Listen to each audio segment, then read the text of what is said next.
Welcome to Michelle's story time. Story time. Michelle's story time. Story time. Story time. I am Michelle, and welcome to Michelle's story time. Today I am excited to read Little Rabbits. Ooh, Lil Rabbits. Kwanzaa by Donna L. Washington, illustrated by Shane W. Evans. Lil Rabbit was not having a very good Kwanzaa. Being the littlest rabbit in the family wasn't easy. He couldn't remember the names of all the days. He wasn't allowed to light the candles. His brothers and sisters made wonderful gifts to share. Lil Rabbit was too embarrassed to share his gifts. He hated being the youngest.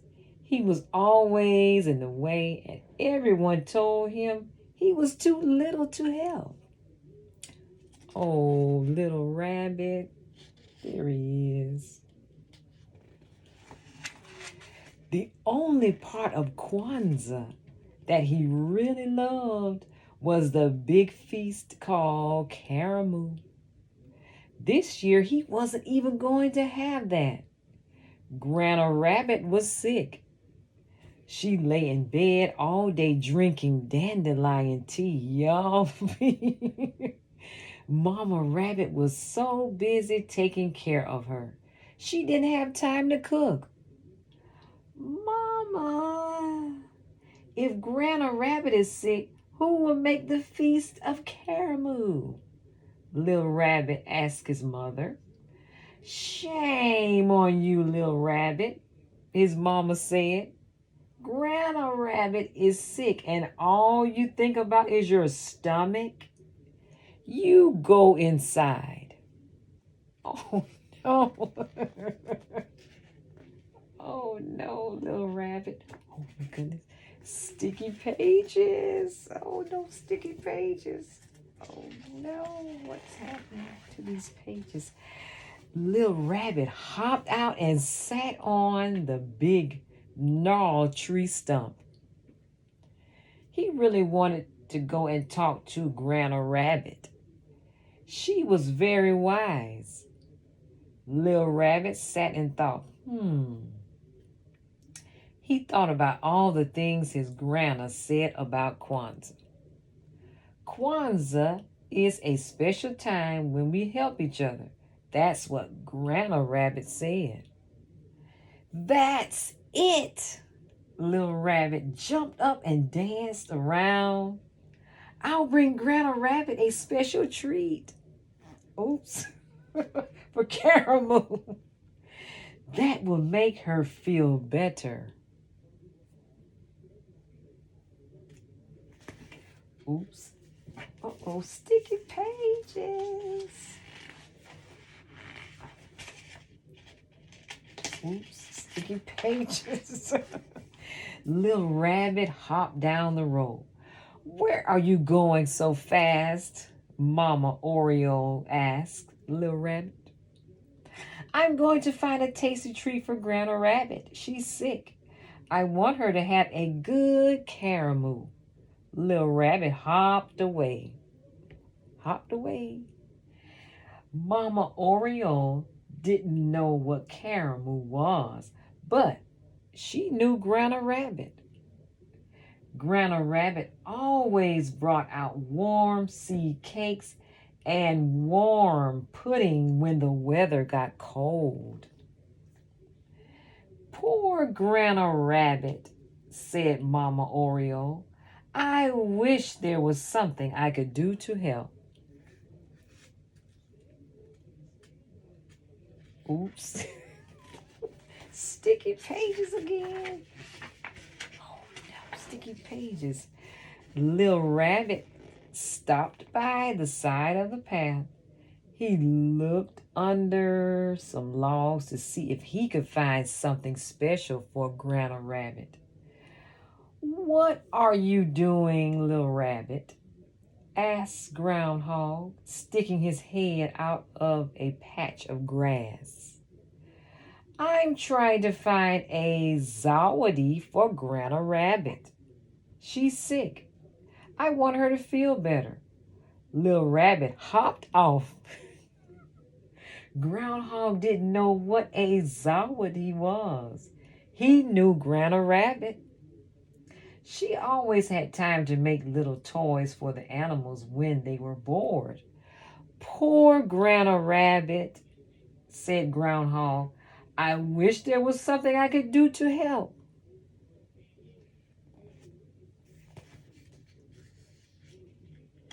Oh no, sticky pages again. What's happening? Little Rabbit hopped down the pond.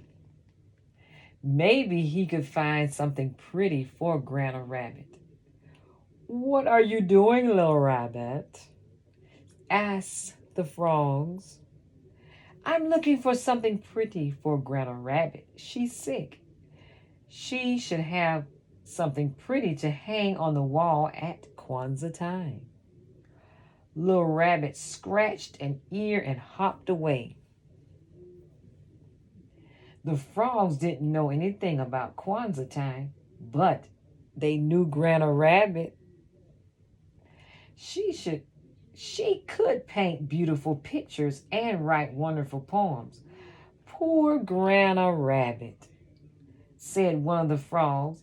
"I wish there was something we could do to help."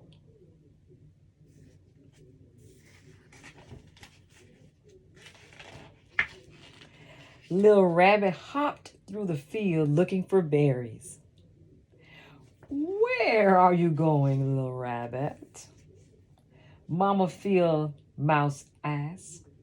She was dragging all of her children behind her. "Grandma Rabbit is sick," said Little Rabbit.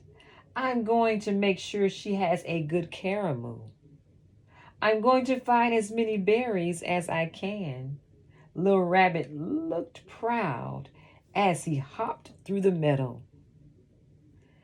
Mama Field Mouse didn't know anything about caramel, but she knew Grandma Rabbit. Grandma Rabbit helped out with the children when Mama Field Mouse had to run errands. "Poor Grandma Rabbit," said Mama Field Mouse. "I wish there was something I could do to help." I'm sure there is something to do. Little Rabbit scampered through the trees. "Good morning, little Rabbit," said Papa Squirrel. "Why are you sniffing around the trees?" "I'm looking for something to give Grandma Rabbit. She's sick. I want her to have a good Kwanzaa." Little Rabbit hopped away. Papa Squirrel didn't know anything about Kwanzaa, but he knew Grandma Rabbit. She always helped him gather nuts in the fall. She even helped him remember where he hid them. "Poor Grandma Rabbit," said Papa Squirrel. "I wish there was something I could do to help." There is something that he could do to help.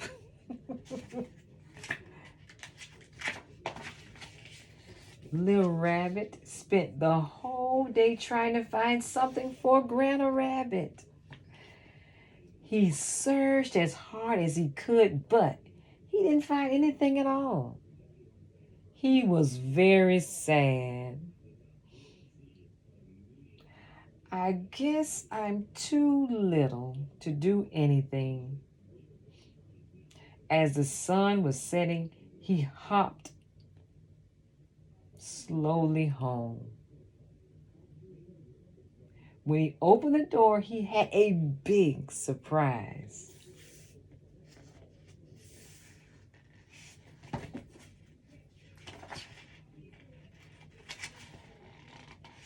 everyone was there.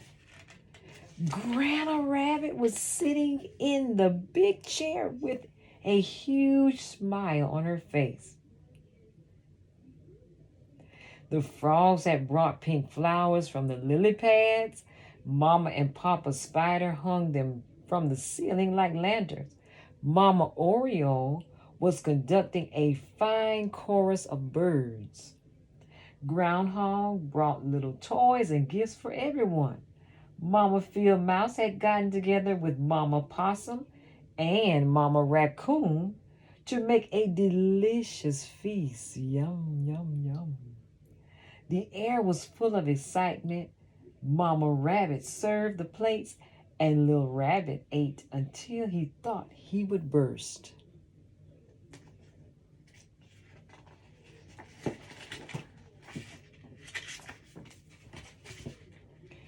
After that, Papa Rabbit told funny stories about Brer Rabbit, Anansi the Spider, Guinea Fowl, and Mosquito. The stories made everyone laugh. Then Papa Spider plucked on his web strings. Cricket got out his fiddle, and all the animals had a wonderful dance. Grandma Rabbit taught everyone a new word. Harambe! She called out as her friends danced. It means let's pull together.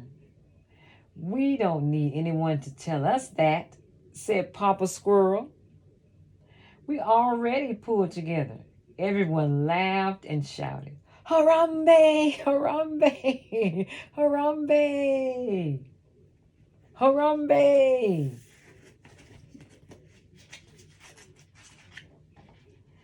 When the caramel was over, Little Rabbit sat with his grandma in the big chair. Why are you sad, Little Rabbit? His grandma asked. Didn't you have a good time? Yes, Little Rabbit said quietly. But I wanted to do something special for you. Grandma Rabbit just laughed. You silly rabbit, she said, hugging Little Rabbit tight. If you hadn't gone off looking for caramel this morning, it never would have found its way here tonight.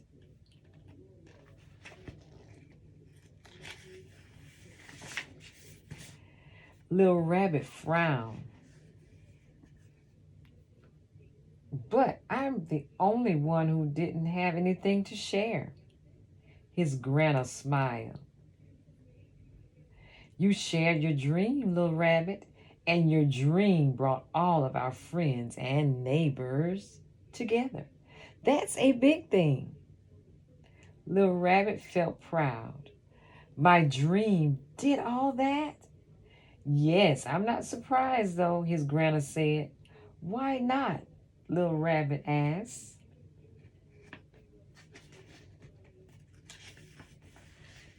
Because I have faith in you.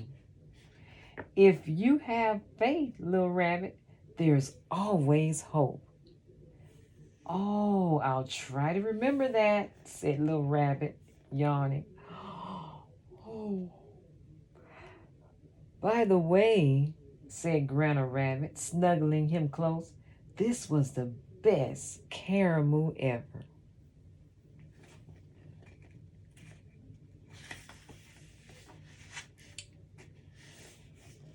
The end. And this says the 7 principles of Kwanzaa. Day 1, Umoja, unity. The animals join together to celebrate caramel.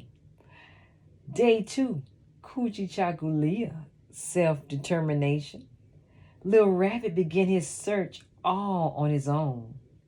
Day 3, Ujima, working together. Mama Field Mouse, Mama Possum, and Mama Raccoon worked to make the feast.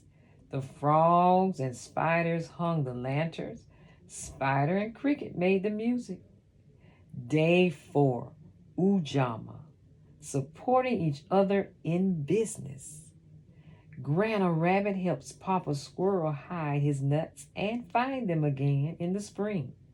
Grandma Rabbit helps Mama Field Mouse with her children. Day 5, Nia, or purpose. Little Rabbit left home with a purpose. He wanted to help his grandma have a wonderful caramel. Day 6, Kumbah, creativity. The storytelling, dancing, music, painting, poetry, making the sawadi for the party, and cooking are examples of creativity. Day 7, Imani, faith. Grandma Rabbit has faith in Little Rabbit. And that's the end of Little Rabbit's Kwanzaa by Donna Washington, illustrated by Shane Evans. Thank you for listening to the story, and I will see you next time with another exciting story. Thank you. Bye-bye.